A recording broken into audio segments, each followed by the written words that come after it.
Bismillahirrahmanirrahim. Alhamdulillahirabbil alamin wa bihi nasta'in 'ala umuri dunya waddin. Wassalatu wassalamu ala sayyidil mursalin wa imamil muttaqin sayyidina wa maulana Muhammadin wa ala alihi wa sahbihi ajma'in. Alhamdulillah, segala puji kembali dan selalu teratur kehadirat Allah yang masih memanjangkan umur dan melimpahkan kesehatan bagi kita seberataan, sehingga diperjumpakan lagi di majelis ilmu yang kita selalu berharap mudah-mudahan membawa pada kebaikan dunia dan akhirat. Amin ya rabbal alamin. Warawal hakimu annahu qalat imra'atun lin nabi sallallahu alaihi wasallam, Inna ibni ammi fulanan yakhtubuni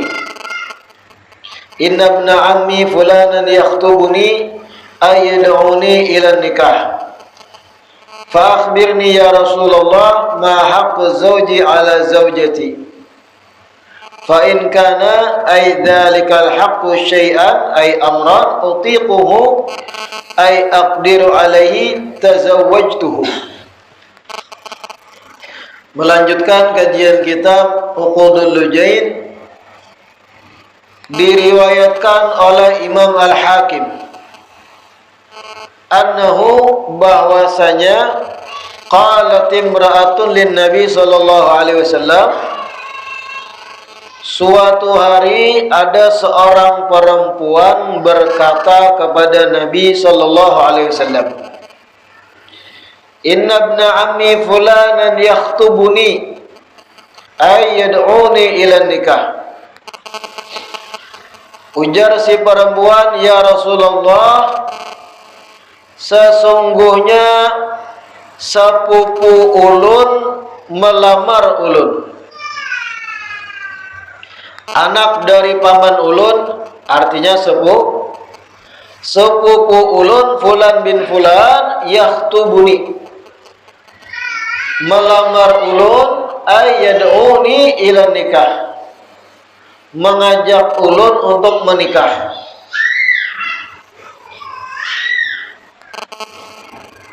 Fa akhbirni ya Rasulullah ma haqqu zawji ala zawjah. Maka ya Rasulullah, tolong kabarkan kepada ulun apa saja hak suami yang harus dilaksanakan oleh seorang istri. Fa in kana ay dzalikal haq syai'an ay amran utiquhu, seandainya hak yang harus dijalankan istri kepada suami adalah sesuatu yang mampu ulun jalanakan, ay aqdiru alaihi tazawwajtuhu, niscaya ulun mau menikahi sepupu ulun tersebut. Jadi kisahnya ini diriwayat Imam Al-Hakim, ada seorang gadis perempuan datang kepada Nabi mengisahkan, ya Rasulullah, ulun ini dilamar sepupu, dan dalam Islam nikah antara sepupu itu boleh. Pian nih, abah pian beisi ading abah pian bisi anak, sepupu sekali pian. Boleh kawin selama berbeda jenis. Amun sesama jenis nyata ya kada boleh. Sepupu sekali selama beda jenis lakian dan binian boleh menikah dalam Islam. Sudah pernah ulun jelaskan. Hanya saja jar ulama, kalau sepupu sekali tadi sudah karancakan bergabung mulai bahari dari halus, karancakan bakawan dari halus sampai ganal, sebaiknya jangan menikah juga. Kenapa? Yang ditakutkan syahwatnya kurang. Ketika dipaksakan menikah, sedangkan kenal mulai halus, bakawan mulai halus sepupu sekali ini, ketika menikahnya rasanya hambar. Artinya kada senafsu ketika dinikahkan dengan orang yang kada dikenal dari halus. Bahasa kasarnya kan sudah tahu perkakasnya bahari, mandi bati lanjangan di sungai dan sebagainya, lagi halus nih, sehingga memori itu menempel ketika sudah tua. Lalu ditakutkan syahwat ketika berhubungan badan itu kurang, dan ketika berhubungan badan itu kalau syahwat kada maksimal, berimbas kepada kesehatan janin dan anak di kemudian hari. Gegaringan karena anaknya kada sempurna kesehatannya, jantungnya dan sebagainya. Kenapa? Ketika berhubungannya kada maksimal syahwatnya. Justru semakin ketika suami istri berhubungan badan syahwatnya menggubu-gubu, baik untuk anak. Sampai berpatahan ranjang contohnya. Jangan juga, rugi. Jadi riwayat Imam Al-Hakim ini, seorang gadis datang kepada Nabi, "Ya Rasulullah, ulun dilamar sepupu. Tolong kisahkan kepada ulun, jar gadis ini, apa gerang kewajiban seorang istri terhadap suami? Hak yang harus dijalankan istri terhadap suaminya itu apa ya Rasulullah? Seandainya hak tersebut nyaman haja ulun kerjakan," ujar binian nih, "mampu aja ulun menjalankannya, tazawwajtuhu, ulun terima lamarannya, ulun hakun jadi bininya." Nah itu.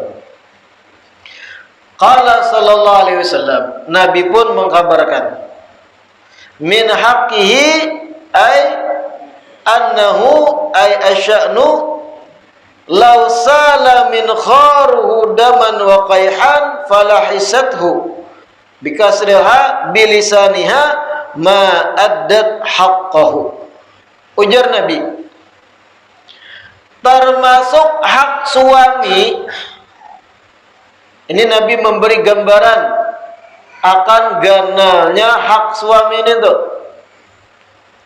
Ujar Nabi, termasuk hak suami, seandainya dari dua lubang hidung suami itu salah mengalir darah dan nanah, seandainya dua lubang hidung seorang suami mengalir keluar darah dan nanah, falahisathu, kemudian istrinya menjilatnya untuk membersihi dengan menjilat, bilisaniha, dengan lidahnya si istri, ma'addat haqqahu, itu belum tuntung mentuntaskan hak suami lagi.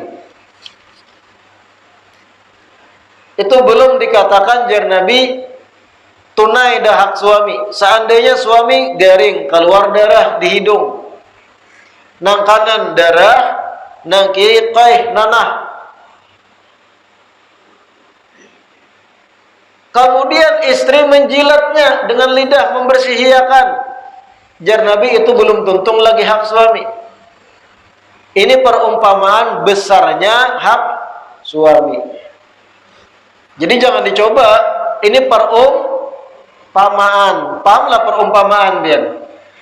Wajahmu bagaikan rembulan, jar. Bukan kayak bulan muhanya. Wangimu semerbak bagaikan aroma bunga. Bukan kayak itu juga. Perumpamaan. Jangan mendengar ini loh, pian istilah mendarahi hidung.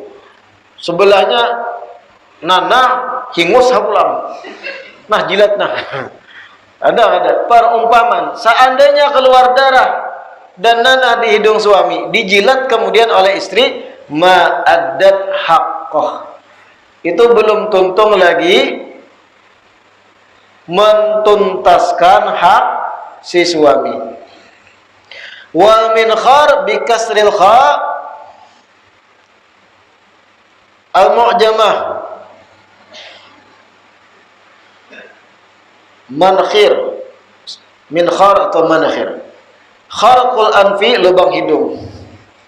Law kana ay asya'nu yanbaghi an yajuz li basharin an yasjuda li bashar ay akhar la amartul mar'ata an tasjuda li zawjiha. Lalu jar Nabi melanjutkan gambaran besarnya hak suami. Lau kana yanbaghi li basharin an yasjuda li bashar la amartu al mar'ata an tasjuda li zawjiha.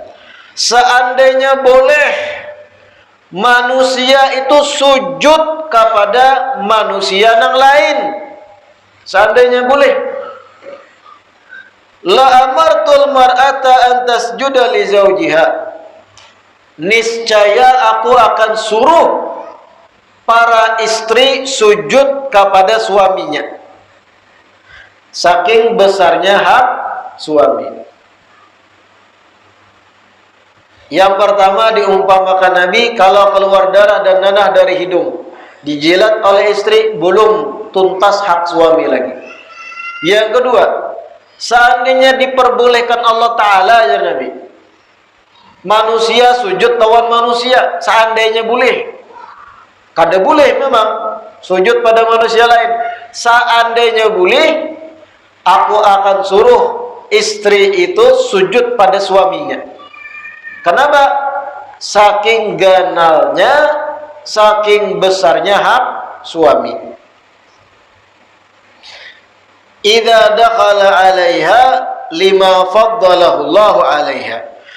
Niscaya aku perintahkan istri sujud pada suaminya ketika mana suaminya berada di hadapan si istri. Kenapa? Lima faddalahu Allahu 'alaiha. Disebabkan keutamaan suami yang sudah Allah utamakan di atas istri. Kelebihan suami. Qalat, gadis ini mendengar kayak itu, lalu berucap, gana benar nih haknya nih. Lalu jar gadis, walladzi ba'atsaka bil haqq la atazawwaju ma baqiyatid dunya. Demi Allah yang telah mengutus pian ya Rasulullah, ulun sepanjang umur dunia kada hendak kawin.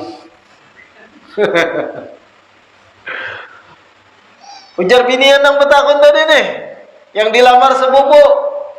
Ya Rasulullah, ulun dilamar sepupu ulun. Apa gerang hak suami itu yang harus ulun jalankan? Ujar Nabi, kalau seandainya keluar darah dan nanah dari lubang hidungnya, dijilat oleh istri, belum tuntung hak suami itu. Seandainya boleh seorang makhluk sujud dengan makhluk lain, niscaya aku perintahkan istri sujud pada suaminya. Mendengar yang kayak ini, gadis yang betakun berucap, ya Rasulullah, walladzi ba'atsaka bil haqq, demi Allah yang telah mengutus pian dengan kebenaran, la atazawwaju ma baqiyatid dunya. Kalau kayak itu ulun kada ada kawin sepanjang umur dunia. Artinya sampai mati kada ada kawin. Nah, ini pilihannya. Kenapa kayak itu? Karena takutan kada kawa menjalankan hak suami. Ada banyak perempuan solehah, wanita-wanita solehah, bahkan waliyah, wanita wali, yang memang memilih kada hendak kawin sampai meninggal. Banyak. Kenapa? Karena takutan kalau pina kada kawa menjalankan hak-hak suami memilih untuk tabattul, ta'abbud, inya memilih beribadah saja, binian tadi. Memilih untuk bebas kada terikat. Sehingga sampai wafat kada menikah. Di Hadramaut itu ada wali besar perempuan, Syekhah Sultanah, yang bernama Syekhah Sultanah. Syekhah Sultanah ini wali besar, keramatnya masyhur di Hadramaut. Dilamar oleh banyak para wali yang lain dari kalangan lelaki, menolak sih. Alasannya apa? Salah satu alasannya ujar ulama, karena kalau sudah menjadi istri seorang laki-laki, mau kada mau harus menjalankan hak-hak suami, dan itu mengurangi porsi ibadah sidin. Sidin memilih hidup dalam kesendirian. Tapi pulang jangan bebuan gadis dohat mendengar ini loh kada nak kawin. Karena mau kada mau perempuan itu memiliki kebutuhan biologis juga, sebagaimana lakian memiliki kebutuhan biologis. Pahamlah kebutuhan biologis? Itu bahasa halus toh. Amun bahasa kasarnya apa? Baisi nafsu dan syahwat. Lelakian ini memiliki kebutuhan biologis. Binian pun ada. Dan bahkan binian itu lebih besar kebutuhan biologisnya dari lakian. Tapi yang membedakan, lakian ini nampak, ketahuan ketika lakian sange itu kelihatan. Tolak sange. Pamuntungannya lanji, gerak-geriknya ketahuan. Pokoknya kalau lakian itu sudah syahwat, bahasa kasarnya sange, akalnya di jalan. Separuh akalnya ajar ulama hilang. Binian sama, tapi binian itu tertutup dengan rasa malu. Kada mau betampai. Makanya jarang-jarang suami istri itu binian yang minta jatah. Padahal dia merindukan itu. Tapi karena rasa malunya lebih besar daripada lakian, kisah-kisah kada hendak pada yang paling hendak. Kada usah tekorehing binian ay. Kami paham rahasia buan pian. Kayak itu. Jadi jangan mendengar riwayat ini kemudian memutuskan aku sampai mati kada hendak kawin. Karena banyak juga fadilat-fadilat di balik pernikahan. Yang pertama, kada seberatan lakian itu kejam. Kada seberatan lakian itu menuntut hak tarus. Rancak sudah kita nasihati lakian. Ketika pian mendengar standarnya memang begitulah hak seorang suami yang harus dijalankan istri, tapi bukan berarti pian kada kawa menggugurkan hak. Artinya gugurkan hak tersebut. Kada usah dituntut. Bini berlaku sebagaimana yang seharusnya. Maafkan aja keteledorannya, kemarahannya, karena itulah suami yang baik dan yang kayak itu yang dicontohkan Nabi. Haknya memang begitu. Ibarat pian pian ini wajib dapat gajian sebulan 3 juta. Hak pian dah tuh, karena pian begawi 3 juta gaji pian. Tapi karena itu hak pian, pian bisa menggugurkan. Kada usah gini gaji 3 juta, gaji 1.500.000 ya, karena hak pian. Nah kayak itu juga suami istri. Ketika suami itu tahu bininya banyak kekurangan, bininya pun seorang manusia, gugurkan hak, kada usah menuntut kesempurnaan. Jadi binian kada seberatan lakian itu kejam menuntut hak terus. Itu sebuting. Fadilat di balik pernikahan pula apa? Membanyaki umat Nabi Muhammad sallallahu alaihi wasallam. Fa inni mubahin bikumul umama yaumal qiyamah, ujar Nabi. Tazawwaju taktsuru, menikahlah kalian sehingga kalian bertambah jumlahnya semakin banyak. Dengan menikah semakin banyak umat Nabi, keturunan-keturunan pian itu umat Islam. Fa inni mubahin bikumul al-umama yaumal qiyamah. Sesungguhnya aku ujar Nabi akan membanggakan kalian di tengah-tengah umat nabi-nabi yang lain dengan jumlah kalian yang banyak. Keuntungan di balik menikah yang ketiga, ketika pian berisi anak dinianai, pian meninggal dunia, anak mendoakan pian, anak mengirimi pahala, anak mengirimi doa, istighfar, dan itu luar biasa bermanfaat bagi kita dalam kubur. Kalau keuntungan duniawinya, anak tumbuh dewasa, begawi, memberi duit ketika kita sudah di masa tua. Itu dunia. Yang akhiratnya doa, istighfar, tahlil, dan yang lain. Banyak keuntungan di balik pernikahan. Adapun gadis ini tadi, kenapa menolak menikah sampai dunia tamat, sampai kiamat kada anak menikah? Karena mungkin sudah terbiasa hidup dalam kesendirian. Bebinian yang sudah biasa sendiri dan tipikal karakternya ngalih diatur, ya lebih baik sorangan. Percuma menikah kalau sifat dan karakter keras kepala ngalih diatur itu masih dipertahankan, karena akan merusak rumah tangga itu.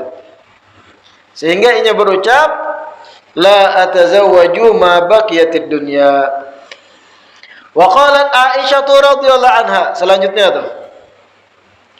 Atat fatatun ila Nabi sallallahu alaihi wasallam faqalat ya Rasulullah inni fatatun ukhtabu fa akrahu tazwij fama haqqu zawj 'ala al-mar'ati qala law kana min farqihi ila qadamihi sadidun falahisathu ma addat syukrah qalat afala atazawwaju qala bala tazawwaji fa innahu khair.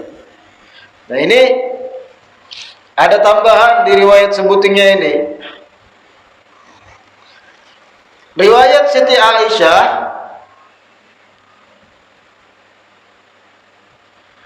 ujar Siti Aisyah meriwayatkan, atat fatatun ila Nabi sallallahu alaihi wasallam. Datang seorang gadis kepada Nabi sallallahu alaihi wasallam. Datang seorang pemudi, fatatun, gadis, ila Nabi sallallahu alaihi wasallam kepada Nabi. Faqalat, kemudian gadis ini berkata, ya Rasulullah, inni fatatun ukhtabu fa akrahu tazwij. Sesungguhnya ulun seorang gadis ukhtabu, yang dilamar. Ada lelaki yang melamar ulun gitu. Fa akrahu tazwij, tapi ulun sendiri ini berat untuk menikah. Ujar gadis nih, memilih hidup hendak sorangan dulu. Fa akrahu tazwij. Fama haqqu zawj 'alal mar'ah. Apakah gerangan hak suami yang harus dijalankan istri? Qala, Nabi menjawab, law kana min farqihi ila qadamihi sadid. Seandainya dari batok kepala suami sampai ujung batis kaki suami sadid, ada nanah, falahisathu ma addat syukrah, kemudian dijilat oleh si istri, maka itu belum selesai mentuntaskan hak suami. Ini beda bentuk riwayatnya. Seandainya dari batok kepala suami sampai ujung batis, nanah banyak, sodid, qaih, sama. Falahisathu, kemudian istri menjilat dari ujung kepala sampai batis, nanah-nanah tadi. Ma'addat syukrah, itu belum mentuntaskan hak suami, jar Nabi. Qalat, lalu gadis ini berucap, nah ini beda, akhirnya endingnya beda. Gadis ini berucap, afala atazawwaju. Bertanya balik gadis ini, kalau begitu apakah sebaiknya ulun kada menikah ya Rasulullah? Jadi mengembalikan kepada Nabi lagi pendapatnya. Kalau sebesar itu haknya, apakah lebih baik ulun kada menikah ya Rasulullah? Dijawab oleh Nabi, qala bala tazawwaji fa innahu khair. Tidak, ya Nabi, teruslah ikam menikah, karena menikah itu baik. Akhirnya menikah gadis tadi. Tatap Nabi menganjurkan, menyuruhkan tazawwaji, tetaplah menikah meski sebesar itu hak suami.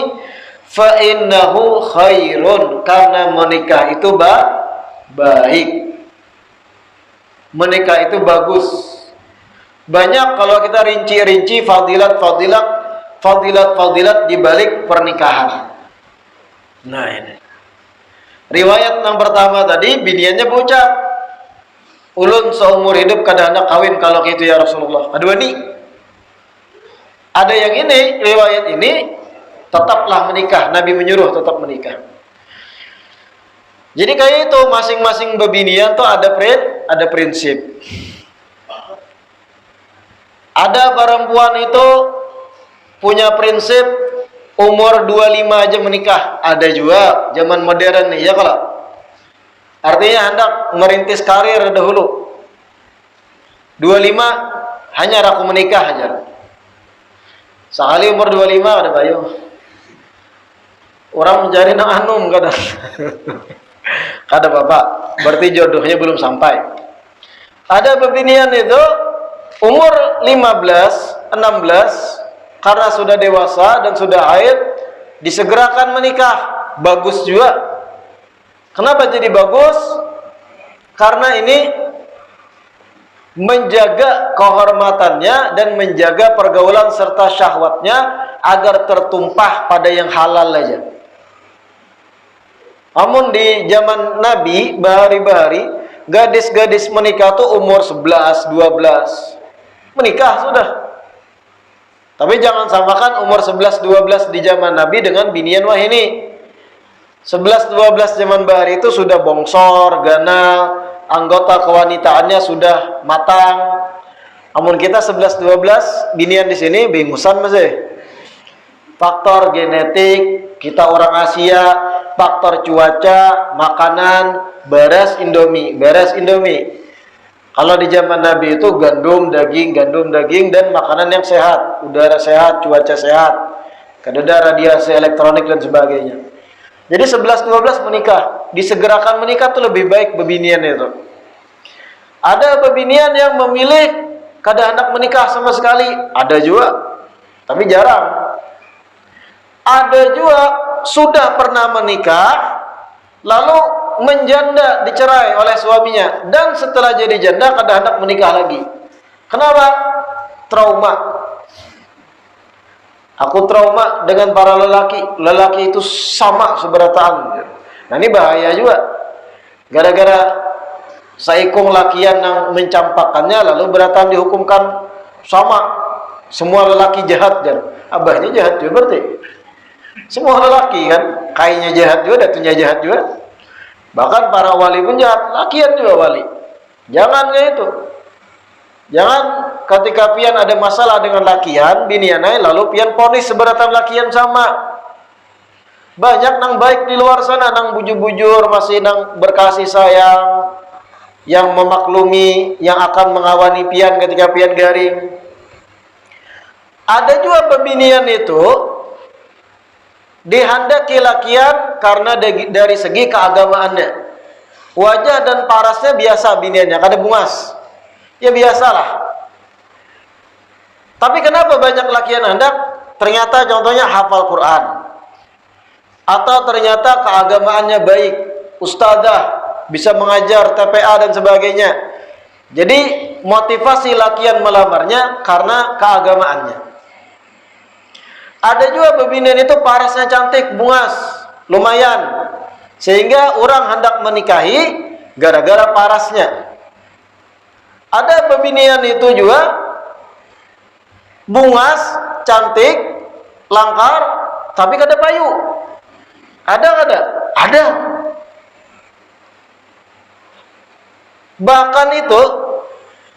Bahkan ada pepatah Arab yang berbunyi, wala aiba fiha ala husniha siwa annaha min banatil baladi. Yang artinya tidak ada aib di dalam kecantikan si gadis. Tidak ada kekurangan, cantik, langkar, bungas gadisnya. Siwa annaha min banatil baladi. Hanya saja kekurangannya, si gadis cantik ini berasal dari kota yang sama, berasal dari kampung yang sama, berasal dari desa yang sama, sehingga orang di desa yang sama kadada yang hendak melamarnya. Kenapa? Karena yu'asiruha, hidup dari halus tapa umbai lawan si gadis yang langkar bungas. Paham lah ya? Terkadang terjadi kasus di desa-desa, ada bebinian 20-an, bujang masih, bungas, putih, langkar, dibanding gadis-gadis sebayanya bungasnya. Tapi perjaka-perjaka yang seumuran, lakian seumuran di kampungnya sendiri, kadada yang wani beparak melamarnya. Bukan kada wani, koler, indah. Padahal bungas cantik. Kenapa? Masalahnya itu tadi, wala aiba fiha ala husniha siwa annaha min banatil baladi. Kadada aib, kadada kekurangan dari segi kecantikan dan parasnya. Cuman satu kekurangannya. Si perempuan, si gadis cantik ini berasal dari wilayah yang sama, dari lakian-lakian yang calon atau lakian-lakian yang berkemungkinan untuk melamarnya. Ketika lelakian tumbuh dewasa di satu desa berbarengan dengan seorang gadis, artinya dari umur 4 tahun, 5 tahun bakawanan dari halus, lakian dan gadis nih. Ya tadi jerulun diumpamakan mandi bersama mungkin di sungai, becawatan wara, salto tapa umbai, menyasahi ayam urang beramian sambil behingusan di hidung. Jadi lelakian-lelakian ini sudah bakawanan dari halus, tahu kayak apa masa kecilnya si binian tadi, behingusan. Lelakian rami main tarsan-tarsanan di pohon para, umpat jua binian ini tadi. Masa kecilnya kayak itu. Artinya berbarengan tumbuh dewasa. Ketika jadi gadis binian ini, 20-an dah umur, 17-an, 25-an. Lalakian-lalakian di kampung kada ada yang hendak menikahinya. Kenapa? Karena terekam dalam memori lalakian-lalakian masa kecilnya Bahari. Bahari ini salto di jembatan Duhat lawan kami. Ini contoh. Tapi kada beratan sama kasusnya. Ada juga yang tumbuh dewasa bersama, tapi karena biniannya rumahan di rumah terus, walau sekampung tetap dinikahi.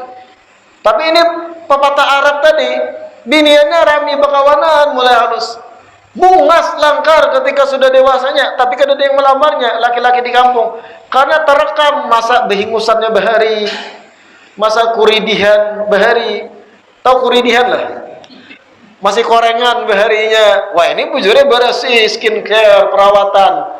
Tapi nengaran lakian tertempel memori di kepala masa halusnya, masih hirang lutungnya, dan rambutnya berbau getah lagi Bahari. Lalu ada wanita beparang. Siapa yang menikahi pada umumnya orang luar?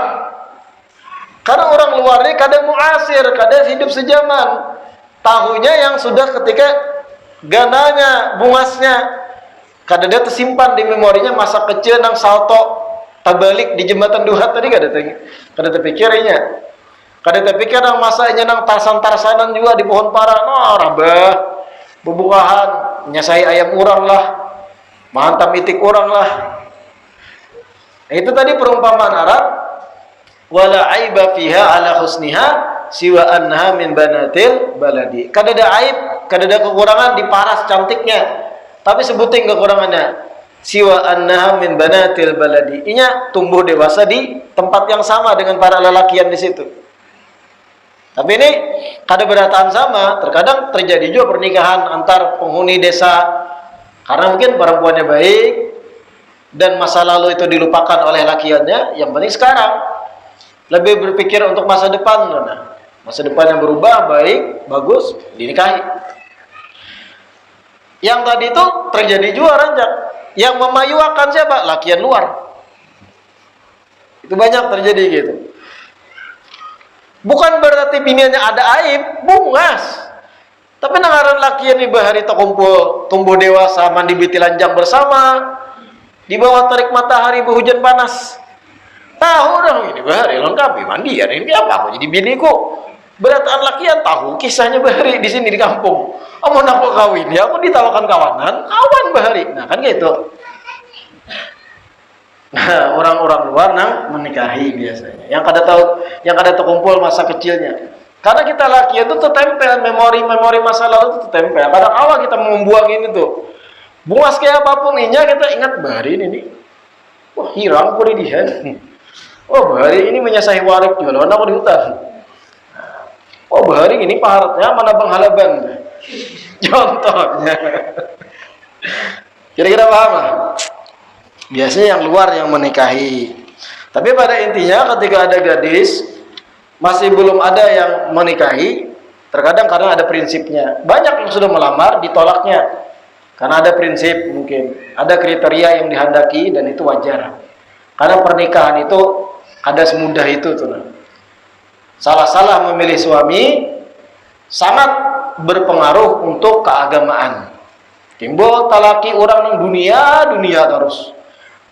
Bisi suami nang dunia wara terus sembahyang kada sembahyang. Bujure gajiannya tetap 5 juta sebulan. Mapan lakiana tapi kada penyembahyang, sakit juga kayak mendidik anak biniannya. Jadi mungkin ada kriterianya. Jadi kada menikah juga. Tergantung biniannya. Kira-kira paham lah. Adapun di dua riwayat tadi, yang pertama tuh seumur hidup karena kawin ya.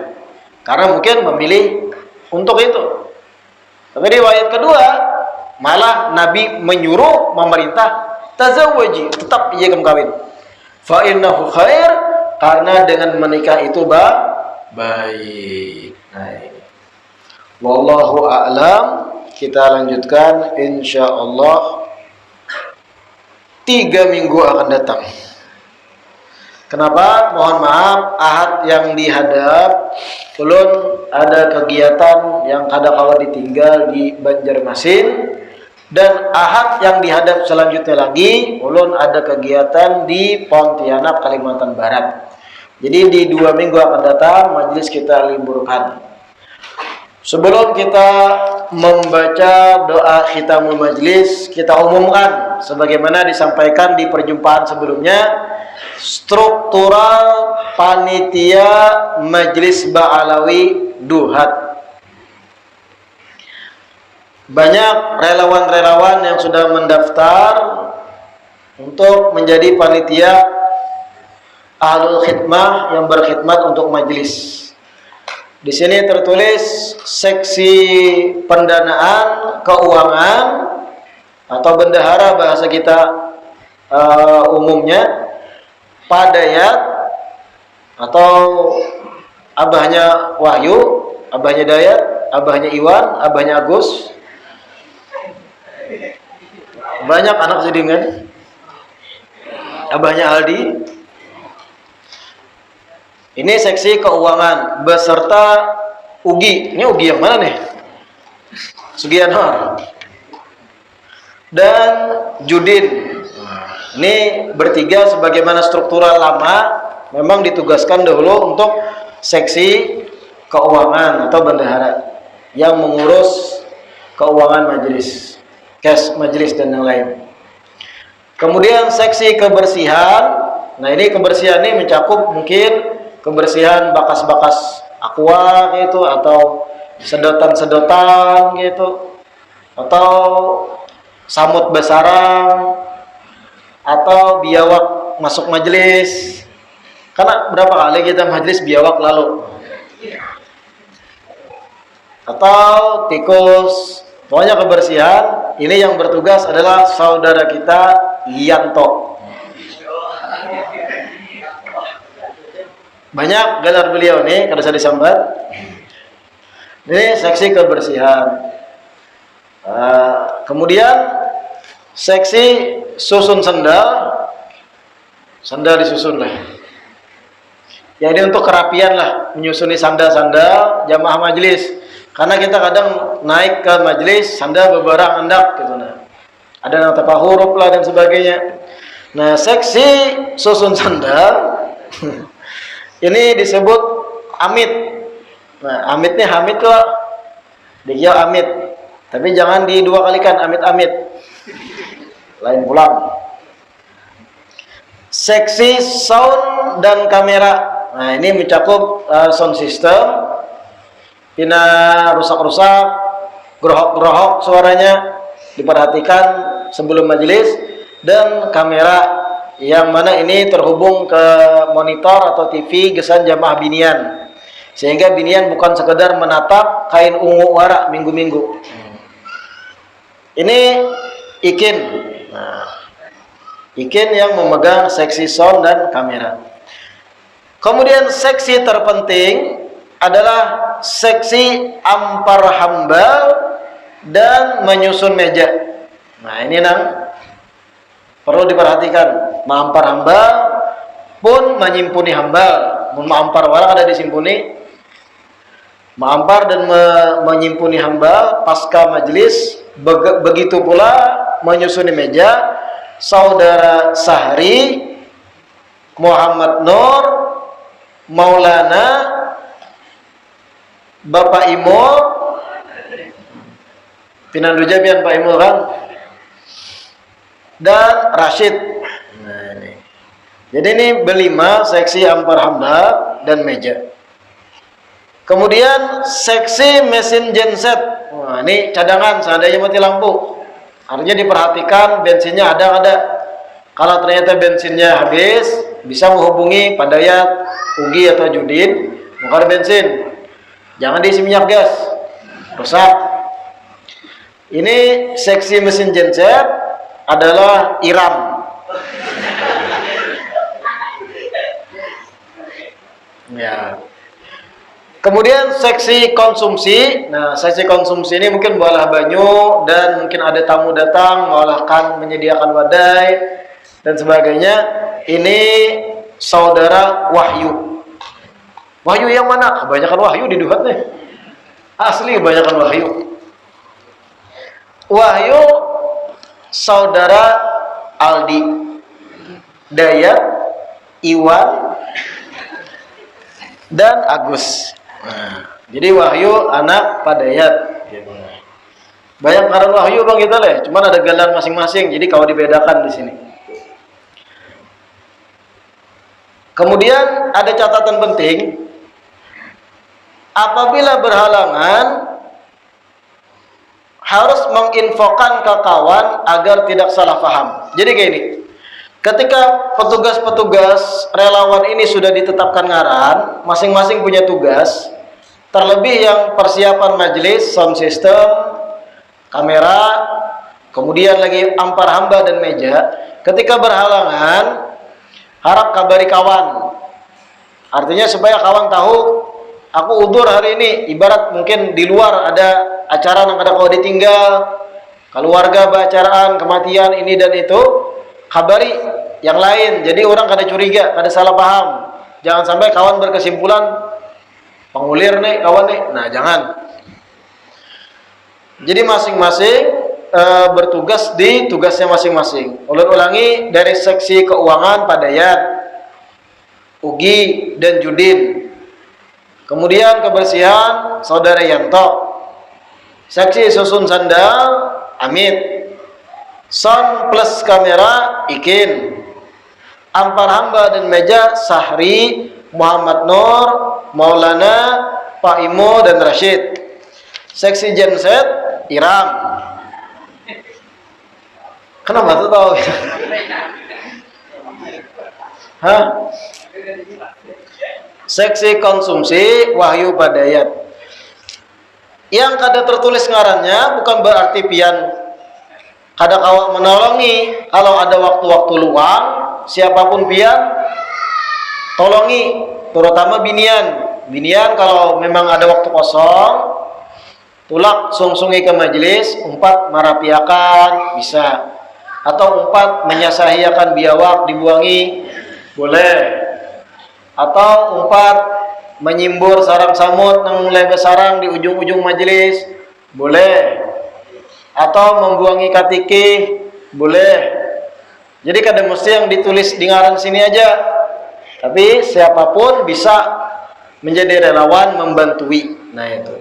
Kira-kira disepakati sudah ini bertahan, dan insya Allah siapapun yang berkhidmat untuk kebaikan bersama, kebaikan syiar, ajaran mulia Nabi kita Muhammad SAW akan memiliki keistimewaan tersendiri daripada mereka yang sekedar belajar. Mudah-mudahan Allah beri hal-hal yang baik, yang bagus bagi ikhwan, saudara kita yang bertugas, dan mudah-mudahan diistiqomahkan, dibalas oleh Allah dengan sebaik balasan, dilimpahkan kebaikan, keberkahan di kehidupannya di dunia, lebih-lebih di akhirat kelak. Amin ya rabbal alamin. Sebelum doa kita mau majelis selanjutnya, sedikit kita membaca tahlil. Qala Rasulullah sallallahu alaihi wasallam, afdalu ma qultu ana wan nabiyyuna min qabli, la ilaha illallah, la ilaha illallah, la ilaha illallah, la ilaha illallah, la ilaha